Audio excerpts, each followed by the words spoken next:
आदाब दोस्तों, मैं पत्रकार फुरकान सलमानी एक नए शो के साथ अपने चैनल पर आपके सामने हाजिर हूं। मैं आपको बताना चाहता हूं, आप तमाम हज़ारों सब्सक्राइबर्स को, तमाम लाखों व्यूअर्स को जिन्होंने मुझे इतना हौसला दिया, इतनी हिम्मत दी कि मैं लगातार कुछ ना कुछ आपके लिए लेकर आता रहा। लेकिन एक नया शो, और इस नए शो की शुरुआत जो लगभग 8 से 9 बजे के बीच अक्सर करके रोज़ाना शाम को आप देख पाएंगे।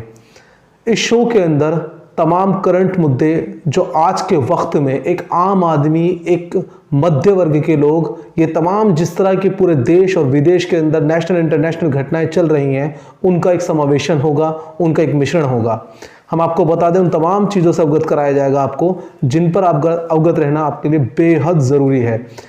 लेकिन सबसे पहले इस नए शो में मैं शुरुआत करने जा रहा हूं अपने ही प्रोफेशन से, जिसको आज प्रोफेशन कहना पड़ रहा है, जिस पत्रकारिता को, प्रोफेशन को, जिस पत्रकारिता के लिए कहा जाता था कि हमारे लोकतंत्र का ये चौथा स्तंभ है। स्तंभ के मायने आप बहुत अच्छे से समझते हैं। जिस तरह से एक छत को खड़ा किया जाता है, उसके लिए कम से कम 4 स्तंभ, 4 पिलर होना जरूरी है। अगर एक भी पिलर ढह जाएगा तो वो पूरा धराशायी हो जाएगा।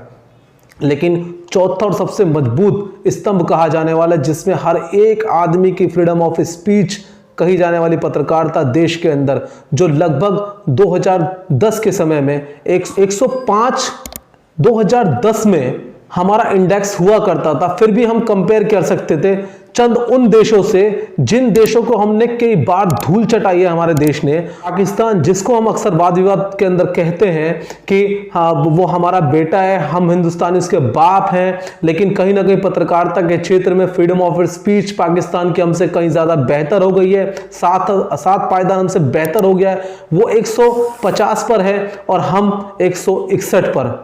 तो ये अपने आप में बहुत बड़ी बात है। दिला देना चाहता हूं कि गौरी लंकेश की हत्या से लेकर अभिषार शर्मा के गिरफ्तारी तक, या उनको वारंट जारी होने तक, या ईडी के छापों तक, जिस तरह से पूरी पत्रकारिता के ऊपर देश में, हिंदुस्तान के अंदर जिस तरह का माहौल देखा गया है, वो अपने आप में बहुत तमाम ऐसी घटनाएं अक्सर सामने आई है जहां पर हमारे खुद संविधान के 19A यानी कि 19A जो एक हमारी speech of freedom of speech कहा जाता है, उस धारा का जो है बहुत बार उल्लंघन देखा गया है। लेकिन अब मैं आपको बता दूं कि बेहद बड़ी खुशखबरी पत्रकारों के लिए, जो मैं आज पहले अपने एपिसोड में आपके सामने रखना चाहता हूं। तो मैं आपको बताना चाहता हूं कि एक बहुत बड़ी खुशखबरी पत्रकारों के लिए। अगर आप पत्रकार हैं, आपकी फैमिली में कोई पत्रकार है, और अगर नहीं भी आप पत्रकार हैं, तो आज हर इंसान के लिए पत्रकार को सपोर्ट करना बेहद जरूरी है। क्योंकि यही पत्रकार जो है मुखर होके, चाहे उसमें भाषा सिंह हो, उसमें आरफा खानम शेरवानी हो, उसमें रवीश कुमार जी हो, उसमें अभिषार शर्मा हो, उसके अंदर चाहे गौरी लंकेश, उनको हम शहीदी का दर्जा कहीं ना कहीं पत्रकारों की तरफ से देना चाहिए। ये तमाम वो पत्रकार हैं जिन्होंने बेबाकी से आपकी आवाज उठाई है, बेबाकी से आपके मुद्दों को सरकार के समक्ष रखा है दोस्तों। तो दोस्तों, मैं आज उन तमाम पत्रकारों के लिए एक बेहद बड़ी खुशखबरी लेकर आया हूं, और एक कोड कर रहा हूं मैं अखबार को, हिंदी दैनिक अखबार को, कानूनी जंग को।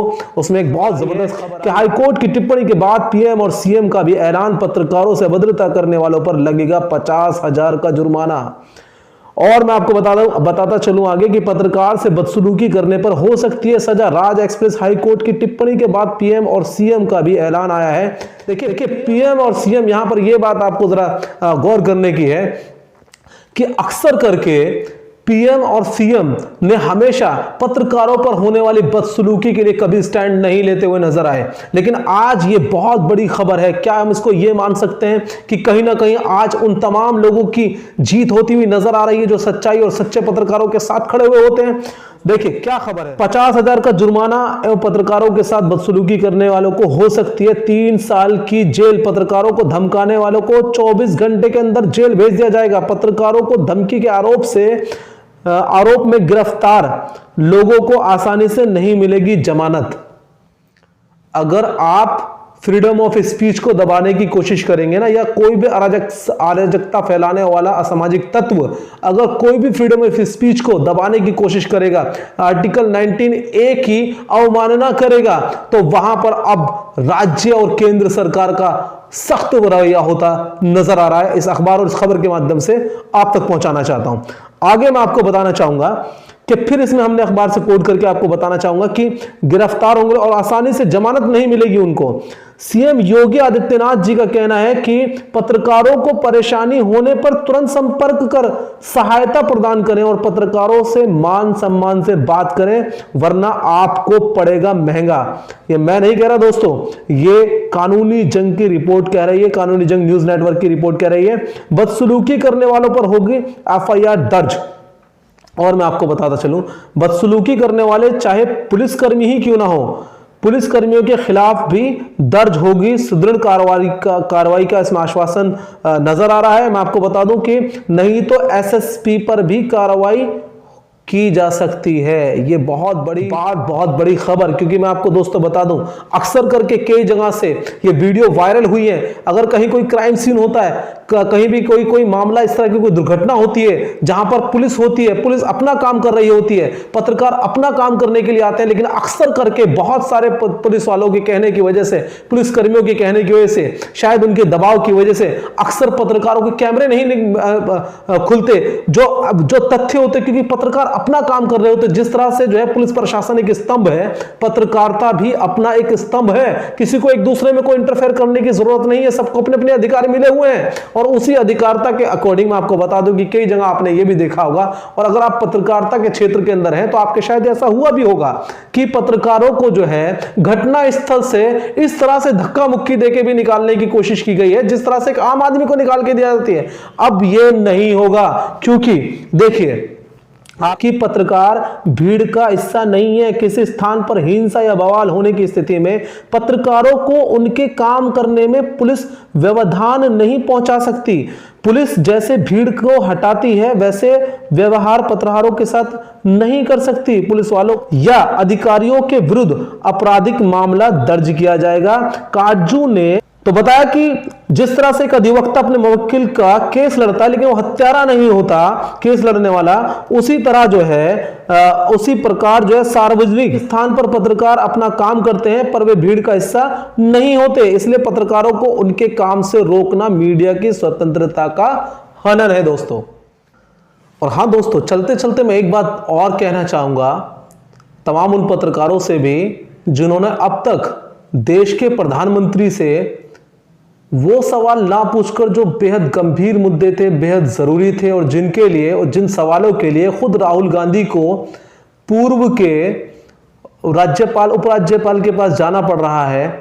आपने देखा होगा कि लेटेस्ट वीडियो बहुत ट्रेंड कर रहा है, जिसमें खुद पत्रकारिता का काम करते हुए नजर आ रहे हैं विपक्ष के बहुत बड़े नेता राहुल गांधी, और सत्यपाल मलिक से खुद इंटरव्यू ले रहे हैं तमाम उन मुद्दों पर। अब इतनी फ्रीडम मिलने के बावजूद जब खुद योगी मोदी इस बात को कह रहे हैं कि अब किसी भी पत्रकार के जो है स्वतंत्रता का हनन नहीं होगा, उसकी फ्रीडम का हनन नहीं होगा, तो क्या वो पत्रकार अब रुमाल, मफलर, जैकेट, चश्मे से निकलकर बाहर आएंगे, या ये पूछेंगे कि प्रधानमंत्री जी आपको रोटी बेलना आती है, नहीं आती?